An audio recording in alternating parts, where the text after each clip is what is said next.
Hello everyone, welcome back to my YouTube channel, Facebook page education hub BD. আপনারা সকলে অবহিত আছেন যে পিএসকে রিলেটেড অথেন্টিক এবং এক্সক্লুসিভ যে নিউজটি আছে সেটি আমি ভিডিওর মাধ্যমে আপনাদের কাছে পৌঁছে দিই। এবং পে কমিশনের এক হচ্ছে গোপন সূত্রের মাধ্যমে আমি প্রত্যেক দিনের পে কমিশনের নতুন কী কী আপডেট হচ্ছে, কী কী বিষয়ে আলোচনা হচ্ছে, কী কী প্রস্তাবনা নেওয়া হচ্ছে, সকল কিছু আপনাদেরকে জানিয়ে থাকি। তাই বলবো, যারা আমার এই ইউটিউব চ্যানেলে প্রথম এসেছেন তারা আমার ইউটিউব চ্যানেলটি সাবস্ক্রাইব করবেন। ভিডিওতে প্রথম এসেছেন সেহেতু সাবস্ক্রাইব করার পরে ভিডিওটি একটি লাইক দিয়ে দিবেন। আপনি আমার ভিডিও দেখে আপনার কোনো মতামত থাকলে সেটা জানাতে ভুলবেন না কমেন্ট বক্সে। তাহলে চলুন আমরা দেরি না করে মেন ভিডিওতে চলে যাই।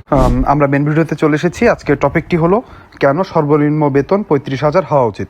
আপনারা অনেকে জানেন যে বাংলাদেশে যখনই নতুন একটি পে স্কেল সরকারি চাকরিজীবীদের করার জন্য প্রস্তাবনা দেওয়া হয় বা কার্যক্রম শুরু করা হয়, তখনই দেশের কিছু বিশেষজ্ঞ, অর্থনীতি বিশেষজ্ঞরা চুলকানি শুরু হয়ে যায় তারা শুরু করে দেয় যে সরকারি চাকরিজীবীদের বেতন বাড়ালে দেশে মুদ্রাস্ফীতি হবে, দেশের অর্থব্যবস্থা ভেঙে পড়বে, বৈষম্য সৃষ্টি হবে, কত কিছু।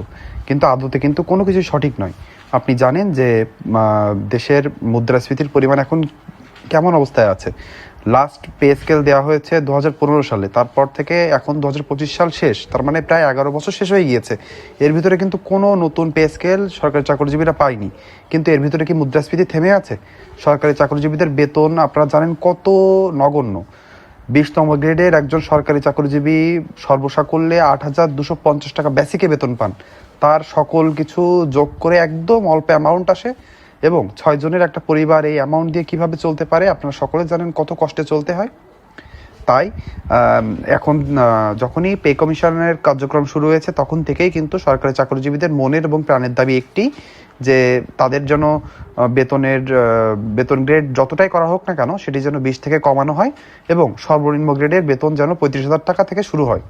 তাই আজকে আমরা জানবো যে কেন 35,000, আমরা কেন এই 35,000 টাকাটা চাচ্ছি। তাহলে চলুন আমরা দেরি না করে আজকের ভিডিওর মাধ্যমে জেনে নিই যে কেন সরকারি চাকরিজীবীদের সর্বনিম্ন বেতন স্কেল 35,000 টাকা থেকে, এবং এটা কিন্তু বেসিকের কথা বলেছি, মূল বেতন, তার মানে মূল বেতন 35,000 টাকা হওয়া উচিত, সেটা আমরা জেনে নিই। চলুন। নতুন বেতন কাঠামোর প্রয়োজন। সরকারি চাকরিজীবীদের বেতন 2015 সালের পর থেকে যথাযথভাবে সমন্বয় করা হয়নি। নিয়মিত পে স্কেল 2020 এবং 25 সালে কার্যকর হয়নি। ফলে সরকারি কর্মচারীরা দীর্ঘ সময়ে বড় ধরনের আর্থিক ক্ষতির সম্মুখীন হয়েছেন। আপনারা সকলে জানেন যে আমাদের দেশে কিন্তু প্রায় প্রচলন আছে যে 5 বছর পর পর নতুন একটি পে স্কেল গঠন হয়। কিন্তু আমরা সর্বশেষ পে স্কেল পেয়েছি যেটি 8ম পে স্কেল, সেটা ছিল 2015 সালে। তারপর থেকে কিন্তু খুবই অর্থকষ্টে আছে তারপর থেকে আমাদের সরকারি চাকরিজীবীরা। তাই এটা একটি যৌক্তিক দাবি হয়ে দাঁড়িয়েছে, এবং এটি না করলে কিন্তু সরকারি চাকরিজীবীরা আন্দোলনে নেমে পড়বে এমন একটি অবস্থায় কিন্তু আমাদের অন্তর্বর্তীকালীন সরকার পে স্কেলটি দিবে এমন একটি কার্যক্রম তাদের হাতে নিয়েছে, এবং তারা তাদের কার্যক্রম প্রায় শেষের দিকে চলে এসেছে। তাই নতুন বেতন কাঠামোর কেন প্রয়োজন সেটা আমরা জেনে গেলাম। 35,000 টাকার প্রস্তাবের যৌক্তিকতা।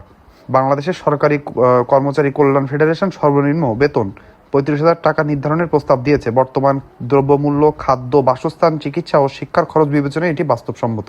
তার মানে বুঝতে পারলেন, দেশের যে এখন মুদ্রাস্ফীতি আছে, আপনারা সকলে জানেন যে পরিবারে যদি 6 জনের সদস্য থাকে তাদের খাবার এবং চিকিৎসার খরচ কিন্তু অনেক অনেক বেড়ে গিয়েছে। আপনি এখন একজন এমবিবিএস ডাক্তারকে দেখানোর ভিজিটই হচ্ছে 1500 টাকা, যেখানে আপনি মাত্র একটা পরিবারের জন্য 1500 টাকা চিকিৎসা ভাতা রেখেছেন, সেখানে একজন অসুস্থ হলে তার ডাক্তার দেখানোর খরচই 1500 টাকা।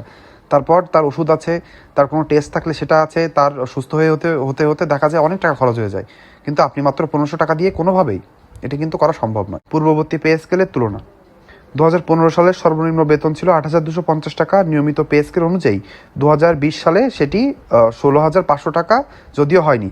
এখানে বিষয়টি কি বোঝানো হয়েছে আপনাদেরকে দেখাই আর একটি বলে নিয়ে, সেটা হচ্ছে 2025 সালে যদি নিয়মিত আকারে যদি পে স্কেল গঠন হতো সেখানে 33,000 হওয়ার কত সম্ভাবনা ছিল। এখানে এই 3টা বিষয় কি আপনাদেরকে একটু বুঝিয়ে দিই। আপনারা সকলে জানেন যেহেতু আমরা 8ম পে স্কেলের আন্ডারে রয়েছি, সেখানে সর্বনিম্ন গ্রেড যেটা হচ্ছে 20তম গ্রেডের বেসিক হচ্ছে 8,250 টাকা। আমরা সকলে জানি 5 বছর পর পর পে স্কেল হওয়ার কথা রয়েছে। যদি 5 বছর পরে পে স্কেল, নিয়মিত পে স্কেলটি হতো, তাহলে 2020 সালে যদি পে স্কেল হতো তখন কিন্তু বেতনটা মিনিমাম দ্বিগুণ হতো, তাহলে সেটা চলে আসতো 16,500 টাকা। এবং 2025 সালে, তার মানে আরও 5 বছর পরে এসে যদি আর একটা নিয়মিত পে স্কেল হতো জুলাই মাসের আগে, তাহলে কিন্তু মূল বেতন দাঁড়াতো 33,000 টাকা। সেখানে আপনি জানেন যে এখন করোনাকালীন সময় যাওয়ার পর থেকে সারা বিশ্বে মুদ্রাস্ফীতির পরিমাণ কেমন হয়েছে, সকল দেশের পে স্কেল কিন্তু আপডেট হয়েছে, তাদের সরকারি চাকরিজীবীদের বেতন কাঠামো আগের থেকে বেড়েছে, কিন্তু বাংলাদেশে কিন্তু এমন কোনো কিছু দেখা যায়নি। তাই আমাদের সকলের দাবি যে নিয়মিতভাবেও যদি পে স্কেল আসতো 5 বছর পর পর, সেখানে কিন্তু 33,000 হওয়ার কথা ছিল, সেখানে মাত্র 2,000 টাকা বাড়িয়ে, যেহেতু মুদ্রাস্ফীতি এবং সার্বিক দিক বিবেচনায় 2,000 টাকা বাড়িয়ে 35,000 টাকা করার কথা বলা হয়েছে। এখানে কিন্তু আপনারা বুঝে গেলেন যে 35,000 টাকা বেসিক কিন্তু কোনো দিক থেকে অযৌক্তিক না। আপনি কি মনে করেন যে 35,000 টাকা সর্বনিম্ন বেসিক হওয়া উচিত কিনা, সেটি কমেন্ট বক্সে লিখে জানাবেন। তাহলে আমরা বুঝতে পারবো যে আমরা যারা সরকারি কর্মচারী আছি, তারা সত্যি 35,000 টাকা বেসিক চাই কিনা, এর থেকে বেশি চান কিনা সেটাও বলবেন। এর থেকে যদি কেউ কম চান, কেন কম চান সেটি কিন্তু অবশ্যই কমেন্ট বক্সে লিখে জানাবেন। তারপরের টপিকটি হলো বেতন বৈষম্য হ্রাসের লক্ষণ। বর্তমান বেতনের অনুপাত আছে 1:10। প্রস্তাবিত নতুন কাঠামোতে অনুপাত কমিয়ে 1:4 করার পরিকল্পনা, যাতে নিম্ন উচ্চতর গ্রেডের মধ্যে বৈষম্য কমানো যায়। আপনারা সকলে জানেন যে আমাদের বেতনের অনুপাত কিন্তু 1:10। তার মানে যে সর্বোচ্চ গ্রেডে আছেন সে যদি 10 টাকা পান, তাহলে সর্বনিম্ন যে গ্রেডে আছে সে 1 টাকা পায়। আপনি একই বাজার থেকে বাজার করবেন, গ্রেড 1-এর কর্মকর্তাও একই বাজার থেকে বাজার করবে, গ্রেড 20-এর কর্মকর্তা একই বাজার থেকে বাজার করবে। তাহলে যে বাজারে আপনি চালের দাম 80-90 টাকা, তাহলে সেখানে একজন সচিব বা একজন বড় কর্মকর্তার বেতন এত বেশি হবে, এবং যে একজন নিচে গ্রেডে থাকবে সে এত বৈষম্যের শিকার হবে। তাহলে এটি তো কোনো মতে একটা বৈষম্যহীন বাংলাদেশ হলো না। তাই এই বৈষম্যহীন বাংলাদেশের পে স্কেলটি সরিয়ে একটা ভালো যুগোপযোগী এবং মানসম্মত পে স্কেল যেন উপহার দেয় পে কমিশন। সেখানে যদি 1:4 করা কঠিন হয়ে যায়, তাহলে 1:5 বা 1:6 সর্বোচ্চ করে যেন আমাদের বেতন কাঠামোটি প্রস্তাবনা দেওয়া হয়। পরিবারের জীবনযাত্রার খরচ, একজন মানুষের দৈনিক 3 বেলা খাবারের খরচ 150 টাকা।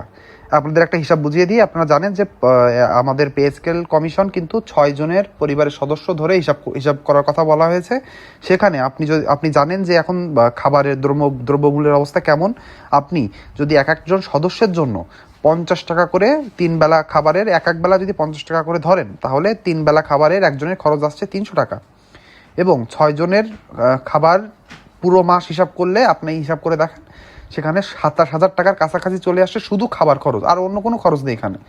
শুধু 27,000 টাকা শুধু 6 জন পরিবারের সর্বনিম্ন খাবার খরচের কথা বলা হয়েছে। এখানে কিন্তু আপনি জানেন 50 টাকা যদি একজনের খাবারের খরচ ধরা হয়, এখানে কিন্তু কোনো মাংস, কোনো মাছ আসবে না।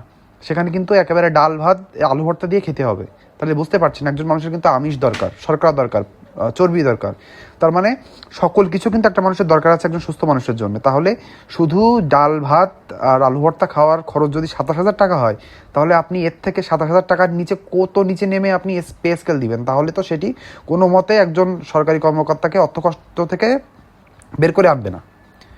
বাসা ভাড়া, চিকিৎসা, পরিবহন ও অন্যান্য খরচ যোগ করলে মাসিক প্রয়োজন প্রায় 50,000 টাকার কাছাকাছি। 35,000 টাকা বেতন ন্যূনতম জীবনের জন্য প্রয়োজনীয় বেসিক কাঠামো প্রদান করে। তার মানে বুঝতে পারলেন, এটাই হচ্ছে সর্বশেষ কথা, যে এখান থেকে কিন্তু বোঝা যাচ্ছে যে 35,000 টাকার নিচে কোনোভাবে আমরা সরকারি চাকরিজীবীরা সর্বনিম্ন গ্রেডের বেতন মেনে নিব না। 35,000 টাকা মিনিমাম হওয়াই লাগবে। আপনি 35,000 টাকা চান কিনা কমেন্ট বক্সে অবশ্যই লিখে জানাবেন। তাহলে কিন্তু আমরা বুঝতে পারবো যে কতজন মানুষ আছে যারা চাচ্ছে যে 35,000 টাকা যেন সর্বনিম্ন বেসিক হয়। তাহলে চলুন আমরা পরের টপিকে চলে যাই। প্রাইভেট খাতের তুলনামূলক প্রভাব। সরকারি বেতন প্রাইভেট খাতের সাথে সামঞ্জস্যপূর্ণ না হলে যোগ্য অভিজ্ঞ কর্মচারীরা প্রাইভেট সেক্টরে চলে যেতে পারেন। 35,000 টাকা বেতন একটি রোধ করতে সাহায্য করে। তার মানে বুঝতে পারলেন, আপনারা সকলে জানেন যে এখন যে বেতন কাঠামো রয়েছে, এখানে একজন সরকারি কর্মচারী আসতে ভয় পায়, সে চলে যায় বেসরকারি খাতে। বেসরকারি খাতে গেলে কি হয়, শুরুর বেতন কম হলেও 2-3 বছরের ভিতরে দেখা যায় একটা ভালো পর্যায়ে তার বেতন চলে আসে। আপনি যদি একজন মেধাবীকে সরকারি চাকরিজীবীতে আসতে এভাবে বাধা দেন, এই একদম অর্থকষ্টে থেকে যদি তাকে বাধাগ্রস্ত করে রাখেন, যে সে সরকারি চাকরিজীবীতে এসে সরকারি চাকরিজীবী করতে এসে মনে আশার ভরসা নিয়ে এসে সে যখন এখানে দেখবে যে এখানে এখানে যে অর্থটা সে পাচ্ছে সেটা দিয়ে তার পরিবার চালানো খুবই কষ্ট হয়ে যাচ্ছে, তাহলে কি সেই সরকারি চাকরিজীবী মন দিয়ে করতে পারবে? সে কিন্তু চেষ্টা করবে বেসরকারি খাতে চলে যেতে। না হলে সে কিন্তু অবশ্যই কোনো অবৈধ বা অন্য পথে ইনকাম করার চেষ্টা করবে। তাহলে কি সে কোনোভাবেই মনোযোগ দিতে পারবে? তার সরকারি চাকরিজীবীতে উত্তর হলো না, কোনোভাবে দিতে পারবে না। তাই আপনাকে অবশ্যই 35,000 টাকা বেসিক, সর্বনিম্ন বেসিক করতে হবে, যাতে সরকারি চাকরিজীবী মানুষের জন্য একটি লুক্রেটিভ পজিশন হয়, সেখানে যেন মানুষজন যে অর্থ কষ্টে না থেকে তার পরিবারকে ভালোভাবে চালাতে পারে এবং সে তার সম্পূর্ণ মনোযোগ দিয়ে সরকারি কাজটা করতে পারে। গ্রেড সংখ্যা ও বেতন কাঠামোর পূর্ণ বিন্যাস। বর্তমান গ্রেড সংখ্যা রয়েছে 20টি, প্রস্তাবিত করা হয়েছে 12টি, তাতে সর্বনিম্ন গ্রেড যেন 12টিতে কমিয়ে আনা হয় 20টা থেকে, সেটা কথা বলা হয়েছে।